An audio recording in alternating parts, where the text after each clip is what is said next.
Yo, it's your boy Bernard, aka the Scarlet Spider, and welcome to another episode of the Angry Blurred Podcast, where I will be talking about everything nerdy or pop culture that has happened this past week.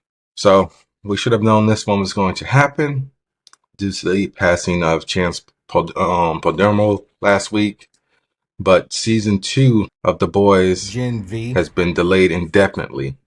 So, production was actually supposed to start up about this coming week or so. It was like they originally said like the end of March, beginning of April. Yeah, unfortunately, it has been delayed indefinitely for the time being. That's all we know so far. I'm pretty sure they're going to end up recasting Chance as Andre, which sucks because there's no way to write around his passing, unfortunately, because all the episodes have been written. And like I said, production was supposed to start late March, early April. So I don't know. Maybe they'll have to rewrite an episode if they want to, go about not recasting. But it sucks. And, this is the problem with acting or being in the entertainment industry. We can lose someone like that. And, most people, they don't prefer to recast. They'll just like write around the character's death. It's happened with Chadwick Boseman. They did it with John Ritter and 8 Simple Rules. Trying to think of another TV show where a character died and they didn't recast. Frasier. I feel like somebody on Roseanne died, but I can't think of anybody. So that sucks. One of my favorite directors. He directed the Evil Dead trilogy. He directed the Tobey Maguire Spider-Man trilogy. He did unfortunately direct Oz the Great and Powerful. And that is Sam Raimi. So Sam Raimi was doing an interview at WonderCon. Well, he was doing an event at WonderCon, and he was, promoting his newest movie that I will be reviewing, Boy Kills World, starring Bill Skarsgård, who we all know as Pennywise in the new Crow. And he said that, he would like to direct another Marvel movie. And he specifically said he would like to direct Avengers Secret Wars. So he said, I love 90% of the Marvel heroes that I've read in the Great Stan Lee Marvel Universe comic books. I would love to work with Marvel again. They haven't reasonably asked me to. I hope they had a good experience with me. They haven't asked me yet, and I hope they do. So yeah, I'm down to see another Sam Raimi directed Marvel movie because he did do Doctor Strange in the Multiverse of Madness. He wasn't the original director on that. That was supposed to be Scott Derrickson, who directed the first film, but Scott left due to creative differences. And I honestly believe that at this point, we can just admit that the creative differences are all Sony's fault. And that's because of the simple fact that they decided to go ahead and say, hey, Marvel, fuck y'all. We gonna get this Spider-Man movie out. And we're talking about No Way Home, by the way, you guys. So the America Chavez was originally supposed to show up in No Way Home. She was supposed to be the one to bring over Peter 2 and Peter 3. So Tobey Maguire and Andrew Garfield. I think I spoke on this before. And due to the fact that Sony rushed to film and they didn't necessarily have an America Chavez cast yet in Xochitl Gomez, they had to rewrite the script and have Ned be proficient in ring slinging or whatever it is. Because honestly, if you think about No Way Home, why are Toby and Andrew there? America's power is to dimension hop. It would make no sense for the people who are Spider-Man to be there because the whole thing was people who knew that Peter Parker was Spider-Man came over. So it's kind of weird and it's just like, really? But hey man, you can't win all the time, unfortunately. So while we are talking about Spider-Man, let's bring up Kirsten Dunst. So Kirsten Dunst is on a promo tour for her new movie coming out called Civil War. Has nothing to do with Captain America or Marvel whatsoever. And that will be coming out next week, I believe. The week after? April 12th. So yeah, next week. And people just keep asking her about everything Spider-Man related. So she was doing an interview with GQ. They asked her if anybody in Marvel asked her to come and do a cameo for Spider-Man No Way Home. And she said, no, but I would have. and she said, and she was speaking on the trilogy that her and Toby did, and she said it was more innocent, I think. Sam Raimi is a cult director, so it feels like we were making an indie movie disguised as a superhero film, which I can get, because if you go back and look at that first Spider-Man movie, it gives a very indie feel without like, yeah, it had the big budget and everything, but like the jump cuts that Sam uses in like his movies and things like that, that gives like very like small independent film. And I really think that was like one of the good things about those movies and why I like them. Like I said, I like Sam Raimi as a director. I think the only thing I didn't really rock with that he directed was Darkman. I'm gonna look at his filmography real quick. All right, Sam Raimi. And I'm just talking about stuff he directed, not produced. All right. So filmography. Didn't see is Murder, but that's his first thing from 1977. Never heard of Crime Wave. He produced Easy Wills. Like I said, I didn't rock with Darkman. The Quick and the Sand. The Quick and the Dead was a good one. What's a Simple Plan? I never heard of that one. I feel like this was remade recently. For the Love of the Game with who was that? Kevin Costner. Yeah, Kevin Costner. Didn't see The Gift. Drag Me to Hell. Obviously, very good movie if you haven't seen it. But yeah, never seen A Simple Plan. I might check this one out. It's based off of a book. It was a box office bomb. So I mean, it would have been nice to see uh Kirsten Dunst and Emma Stone in No Way Home, because it's just like, why do we only get the villains and two Peters, or even boom, bring in Rosemary Harris as Aunt May, and boom, you have two Aunt Mays meeting in Sally Field. Make it all three of them. Shoot. But that would have been an awkward once Marissa Tomei died. So I don't know. I don't even know why I said that. All right. So a little bit more Marvel news. Daredevil Born Again has wrapped up production on the first half of the season. And we also got some behind the scene photos, which actually confirmed that once again, John Berthal will be reprising his role as Frank Castle.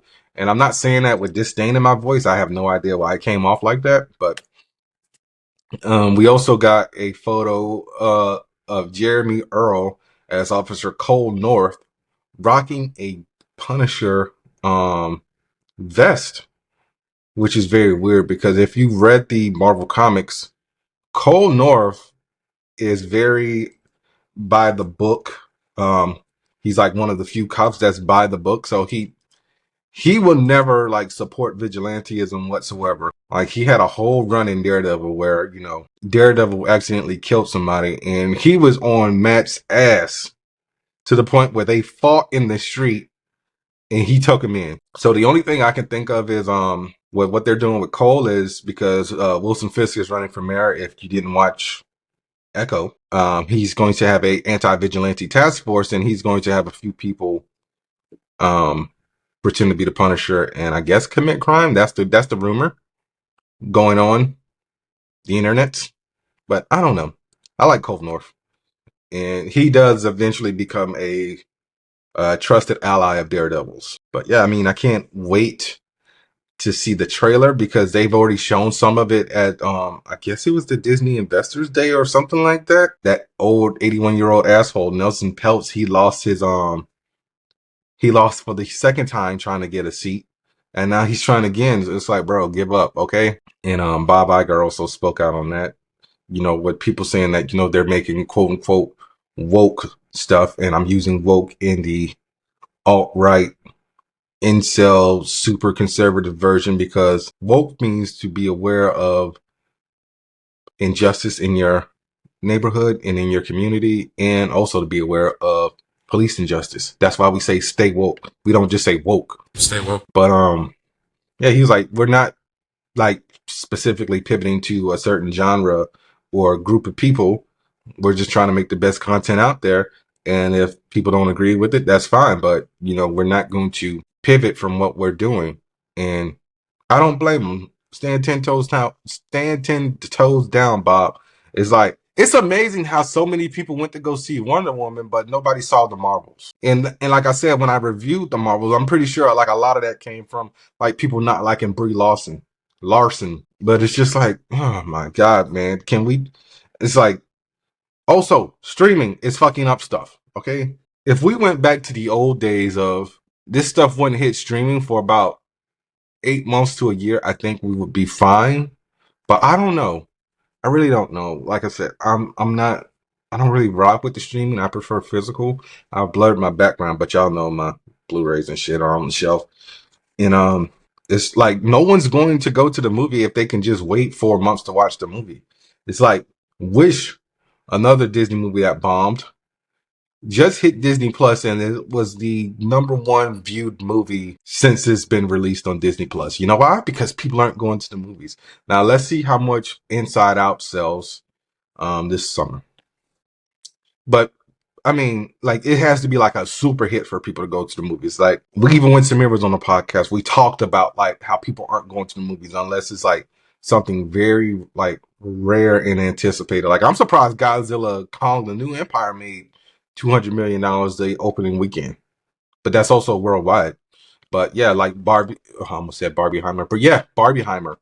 You know, that was like really like those two movies were like the highest grossing movies of 2023, and it's like I'm pretty sure Deadpool and Wolverine is going to be the highest grossing movie of 2024, if not the second. But what the hell was I talking about?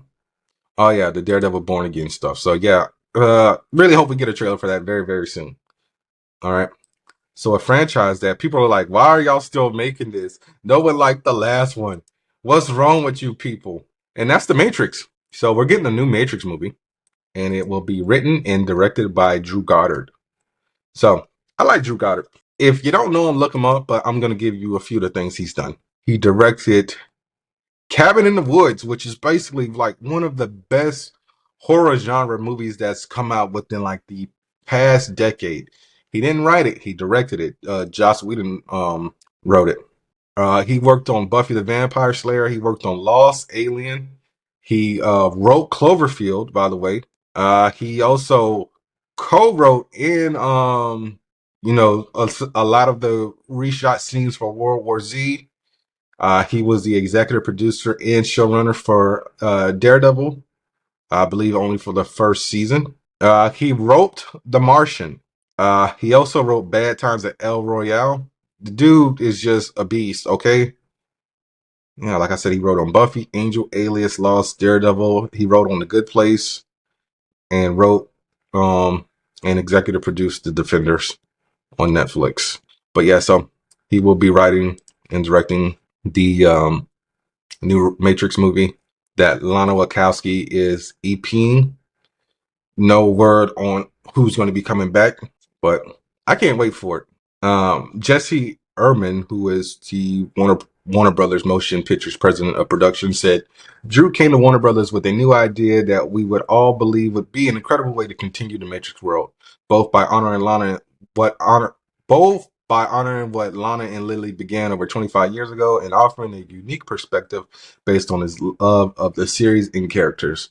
The entire team at Warner Brothers Discovery is thrilled for Drew to be making this new Matrix film, adding his vision to the cinematic canon that Wachowski spent a quarter of a century building here at the studio. All right, so as long as we don't get into the 7 levels of Zion and all the lore of the Matrix that was touched on and like the game that was on the Matrix Online and like the books and everything, I'm cool. But yeah, congratulations to Drew. And hopefully it is a successful film. All right, guys. I'm going to take a break. So here is a message from our sponsor. This episode is brought to you by Dubby. Dubby gives you focus and energy without the crash and jitters. It has no sugar, fillers, or artificial dyes.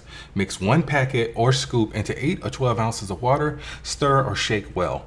Some powderiness is normal, and it has all the important vitamins. So this has vitamin C, B3, B6, and B12.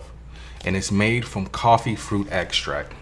So drink it and go conquer a task, and go to Debbie.gg and use my promo code AngryBlurred10 at checkout to save 10% on your order.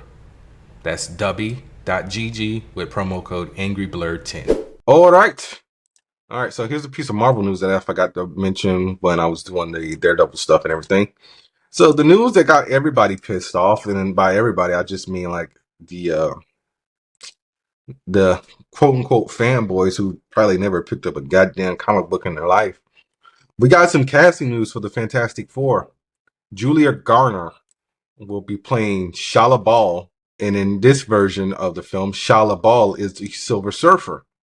And so when people saw that, oh, we want the original Silver Surfer, we don't want this chick playing the Silver Surfer. I'm like, okay, so for starters, I'm 98% sure that this movie is going to be multiverse based, because if you go back and look at the reveal art photo that they put out on Valentine's Day, their costumes are very 60-ish.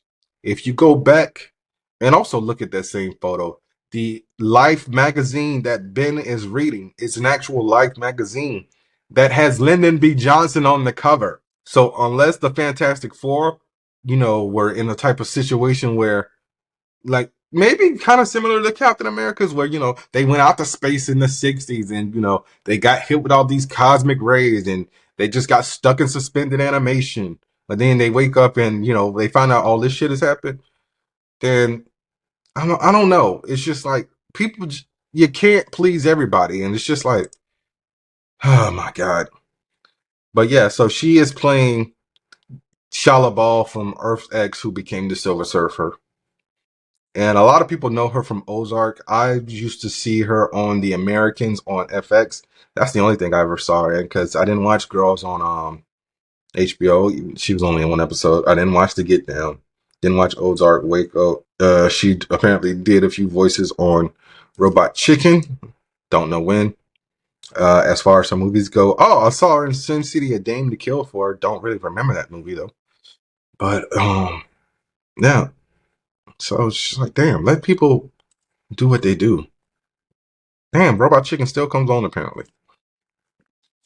But yeah, so she might be cool. I mean, shoot, for all we know, they might have her shave her head and be the Silver Surfer. Probably not, because Shala Ball's Silver Surfer had her hair, but we'll see when we see. All right, so one of my favorite actors, what was the first movie I saw him in? The One? Was it The One? Let's go to his filmography real quick. Wait, he's English? He was born in England? He was born in London. Wow. Okay, did not know that. Okay, so he moved to Canada when he was a teenager, and then he moved to San Francisco when he was 16. All right, so Delroy Lindo, who I saw in, Get Shorty, um, will be joining Michael B. Jordan in the movie that him and Ryan Coogler have coming out, which is supposed to be a vampire movie that takes place in the 30s. Well, yeah, all we know is that it's set during the Jim Crow era and involves vampires and Southern supernatural traditions. And it's also rumored that Michael B. Jordan will be playing twin brothers who might be vampire hunters on some supernatural shit. I don't know, but yo, if y'all haven't watched a movie with Delroy Lindo, I'm pretty sure you have, because he was in Romeo Must Die, The One, Heist, Domino. I forgot he was in Sahara. I saw that movie so many damn times. This Christmas. Oh, he was the voice of Beta and Up. Okay. The Big Bang with Antonio Banderas. The Five Bloods, The Harder They Fall. Malicious. The remake of Point Break, unfortunately. But yeah, I really need to see a trailer for this movie, because it's just like, I like Michael B. Jordan, but sometimes his filmography is a hit or miss, like Fahrenheit, what was it? Fahrenheit 911? Was that it? Let's go to Michael B. Jordan's filmography real quick. It was the movie he did on HBO with Michael Shannon, where they did both burnings. Fahrenheit 451. Yeah, that movie was just, it was ass, and I don't even think it's on Max anymore. Yeah, I mean, I want to see a movie where Michael B. Jordan kills vampires, but shoot, let's get to it. All right, so Craig Gillespie, who directed I, Tonya, and what else did he direct? Cruella, is in talks to direct the Supergirl Woman of Tomorrow movie. And so far, the only update we have on this movie is Millie Alcock will be playing Supergirl.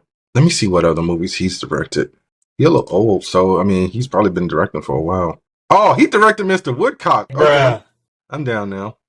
Lars and the Real Girl. He directed the remake of Fright Night. Rest in peace, Anton Yelchin. $1 Million Arm. The Finest Hours. Didn't see that one. I, Tanya Cruella. Oh, he also directed and produced Dumb Money. And oh yeah, man. Okay, so Craig Gillespie is good in my book because he's done a lot of stuff that I rock with, like especially the United States of Terror, which was on Showtime in the late aughts, early 2000s.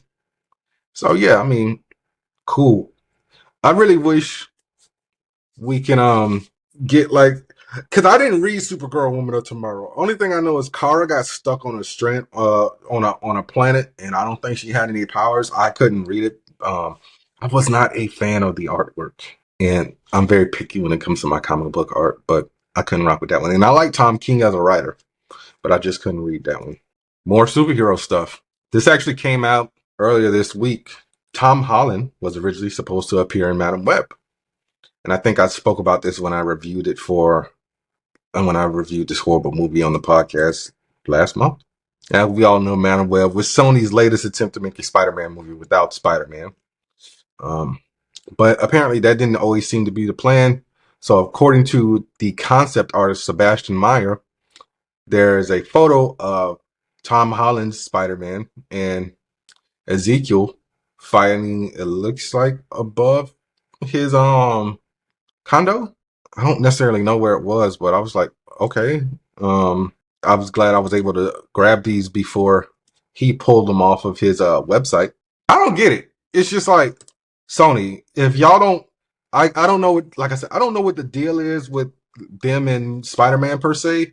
If the contract that they signed with Marvel says that, hey, we're going to cover all the Spider-Man centric stuff, you can pretty much go and do everything else with whatever the fuck else you got in Spider-Man's rogue gallery. Cool. But the simple fact that y'all made Ezekiel a villain was just jarring to me. Like, I don't really know Madam Web's backstory, but it was just, y'all, I know for a fact that she didn't have a neurodegenerative disease. I'm just over like Sony Spider-Man universe. I'm pretty sure Craven the Hunter is going to be so bad that it's good, just because of the violence and the gore. Because this is actually going to be Sony's first rated R Spider-Man related film. Like, how is Craven rated R but Venom not? All because you want to get the kids in the seats, but the kids are going to be in the seats regardless. So you could have made Venom rated R with all the blood and the gore and showing biting people's heads off and everything, but you didn't. But so glad that they missed the opportunity to get Tom Holland to appear in Spider-Man. And like we said before, that was more of a time issue due to the fact that this movie takes place in the 2000s. So Peter would be a baby or just being born as he was in the movie, unless this takes place on an alternate Earth. They really need to also make up their mind what Earth this takes place on. Because I know for a fact it's not 1999999, or as Kevin Feige would call it, 616. But I'm over Sony trying to make Spider-Man stuff without Spider-Man. Spoiler alert. I'm about to review X-Men 97, Episode 4, Nintendo / Life Death Part 1. So if you did not watch that or the season finale of Invincible, turn off the podcast now and come back when you watch them. We're 4 episodes into X-Men 97. And this one was the most boring out of all of them. And every now and then, a TV show is going to have that one boring episode that just, it doesn't fit with like what we've seen so far. And that's this episode. So this episode is also split into 2 parts. So Motendo is a Jubilee centric story, and then Life Death Part 1 is a Storm centric story. So in Motendo, Jubilee, it's Jubilee's 18th birthday, and everyone's trying to figure out what they want her to do. I mean, what she wants to do for her birthday. And she wants to go to the arcade. So she's like, can we go? And Magneto said, fuck no. Get your ass in the danger room and start training.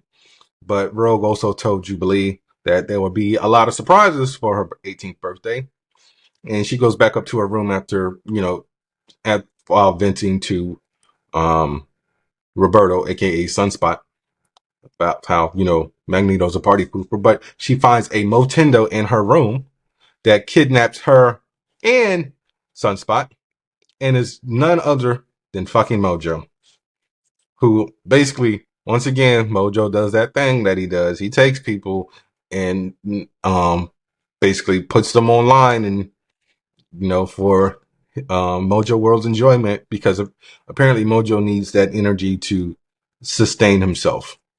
That boy was looking like he took like all the Ozempic. This is very similar to the X-Men arcade game, but they're going through all the X-Men's greatest hits from the original series. So they go back to the time that Jubilee was on Genosha, being forced to build Sentinels. The Asteroid M episode where she wasn't even there. Uh, they had to fight Magneto, although they didn't fight him in that episode. They basically had to prove that they didn't try to kill him. She meets a variant of herself by the name of Abscissa. They team up, and Jubilee finds out that, she can do more with her powers than what she thought of, besides, just letting off fireworks. So she can actually like turn them into saws and whatnot. And they beat Mojo, and her and Roberto kiss. It's like, all right, cool, whatever. They're mid episode. Life Death Part 1. We actually get the follow up of Forge and Storm, where Forge is still trying to help Storm get her powers back. And they're like out in Forge's cabin, just, trying to figure stuff out. And, Forge is cooking for her and everything. And then the machine doesn't work. So Forge just basically comes clean and is like, look, when I took a job with the government, I did some things I wasn't proud of. And I'm kind of, sort of, maybe responsible for you not having your powers, because I started working on the inhibitor collars. Then I said, nah, fuck the government. I'm out. At Forge got to work on his game, because at the same time, he decides to tell Storm, I'm in love with you. It's like, bro, read the room. You don't say, hey, I'm responsible for your powers being gone, but I'm also in love with you. So she slapped the shit out of him, and she left. Did she really leave? Was it a dream? I don't know, but it seemed like maybe she got her powers back. But I don't know. Life Death was one of those stories that it just seemed like it only works in comics. And the fact that this is also split up into two parts, and I think part 2 is like in like five episodes from now, so like right before the finale. Like, I want to say episode 7, because 8, 9, and 10 are a 3-part finale. But like I said, the episode was okay, while the other 3 were awesome. All right, so now let's get into the season 2 finale of Invincible. I Thought You Were Stronger, written by the Invincible creator Robert Kirkman.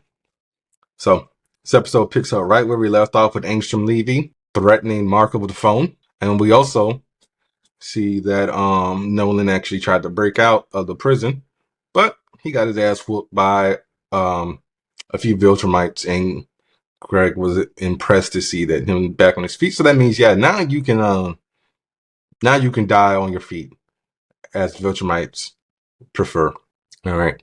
Mark super speeds home while we see some kid jogging around the block, to the Fatboy Slim Weapon of Choice song. Haven't heard that song in forever. Shout out to Christopher Walken for being in that video. Yeah, Mark gets there and he's like, who are you? And we get Angstrom Levy monologue, and he's like, yo, man, we met before. And he's like, oh yeah, you're that guy. He's like, wait, I'm that guy? And I get that, because think about it. We've only seen Angstrom Levy 3 times in this season. So we saw him, it might have been 4 times, in the premiere, in the episode where he got all the Mauler twins from other dimensions to help him build his machine. The quick cameo from episode 6 where he goes home, and episode 7 where Debbie calls Mark, but Angstrom's on the phone. So yeah, Mark speeds up to him, gets ready to punch him in the face. Angstrom opens a portal where Mark finds himself in a dimension ruled by talking dinosaurs. And bro, this episode is, I don't know, Robert Kirkman like legit went like to his old like computer or something and just like grabbed like his script from issues 33 and 34 of Invincible, because I went back and looked at that issue, and this is pretty much almost shot for shot the same way. So we get the dinosaur planet, and Angstrom Levy is saying that, Oliver is very different because this is the only universe where all the Invincibles are evil that Oliver exists in. He literally rags dolls Oliver to the point where Debbie has to catch him like a football. But we got a lot of cameos in this episode. We got a universe where Mark comes across a very Spider-Man like character who goes by the name of Agent Arachnid, who is fighting someone named Professor Octopus instead of Doc Ock. And here's another cameo Easter egg for you. The guy who's doing the voice of Agent Arachnid is Josh Keaton, who provided the voice for Spider-Man and Across the Spider-Verse and the Spectacular Spider-Man. So it was good to hear him again, because we just saw him. He had like a quick line in Across the Spider-Verse, but yeah, it was good. And Angstrom Levy loses it, breaks Debbie's arm, comes back, sends Mark away again. Mark ends up actually in the Walking Dead Earth, another Robert Kirkman creation. He ends up eventually just getting to a campfire and just talking to a bunch of people. He's like, yo, I'm just fucking tired. I don't know what to do. This guy just keeps sending me, everywhere. And we come across like another Mad Max like planet. Angstrom comes back, sends Mark back again. He's like, yo, I didn't do shit to you, okay? You tried to help me. And that's when you see the flashback of the Mauler twins from all dimensions, damn near about to whoop Mark's ass, and Angstrom Levy takes his helmet off that he's connected to all the other versions of him that blows up, but his brain is so scrambled he doesn't know what's up and down, and so those two come to a fight. Like, after Angstrom got fixed up, he had them enhance him so he can kind of go toe to toe with Invincible. And he reveals that the reason why he was sending them through all those portals was to, weaken them and slow them down. And they eventually end up on a barren wasteland where he says, you know what? I'm going to leave you here and I'm going to kill your mother and your brother. And Mark let the Viltrumite fly out and killed the man. And keep in mind, he was just running off of adrenaline. And it's just like, you kind of screwed yourself, dude, because how you going to get home now? But then, lo and behold, the Guardians of the Globe, 20 years older, consisting of Adam Eve, Rex, I can't remember who else was on there, Monster Girl, I can't remember the name of the girl with the boxing gloves. What the hell is Jay Farrell's character's name on Invincible? Because he does something that I can't say because it happens later on. Oh, Bulletproof. Yeah, they all show up, get Mark to go home, and Eve is like, yo, I'm in love with you. Look, don't have me sit here waiting around looking stupid. If you feel a way about me, tell me. So Mark goes home. Debbie gets her arm healed up. The one thing I hate about this show, and I just realized it when I was watching this episode, why is it whenever someone gets their ass kicked, it's always the left eye that's swollen? Why is the right eye never swollen? And because Debbie's left eye is fucked up, Mark's left eye is fucked up, Nolan's left eye is fucked up, so on and so forth. But so they get their happy ending. Mark and Eve meet on the bridge where the teen team had their headquarters, and he gets ready to say something, but then he pushes out. And we also see two women basically going Indiana Jones, and this ancient Egyptian pharaoh was like, oh no, the only way I can get out is to I have to inhabit the vessel of a man. So we're gonna get some more of that, but it sucks when they do like little teasers like that, because especially in the season finale, because people are gonna forget about it. The Immortal was on his break from leading the Guardians of the Globe. He's at his cabin in the Arctic, and he is surprised to find that Kate is indeed alive. And that's because Kate got sick and tired of dying over and over again, So her original self would fucking just go hide somewhere while she would send the duplicate out. And a lot of people are mad about this, but if you really pay attention to it, all the duplicates have a number on them. So you got to think about it. If the original, I mean, why would the original be number one? The original should be 0 because it's just based off of how many copies there are out there. So yeah, they had their nice moment.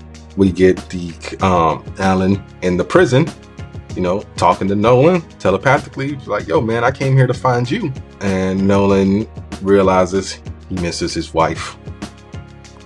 Good finale. My only problem is the break kind of fucked up the entire mojo of the season. So this season overall, we'll get a 9. Yep, screw it. Let's make it 8.5 because that break really screwed us up. Well, we went 2.5 months. Yeah, because season 2 started in November and it came back in March. So about 2.5, 3 months with no Invincible. But hey, they said they're doing a better job with season 3, so we'll find out when we find out. Anyway, guys, that was another episode of the Angry Blerd podcast. I am your host, Bernard, aka the Scarlet Spider, aka Agent Arachnid. Be sure to rate, review, subscribe, tell a friend to tell a friend.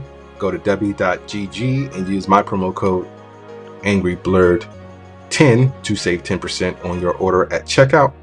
And I will see y'all next week where I will be reviewing more X-Men 97 and Dev Patel's directorial debut of Monkey Man. All right, peace.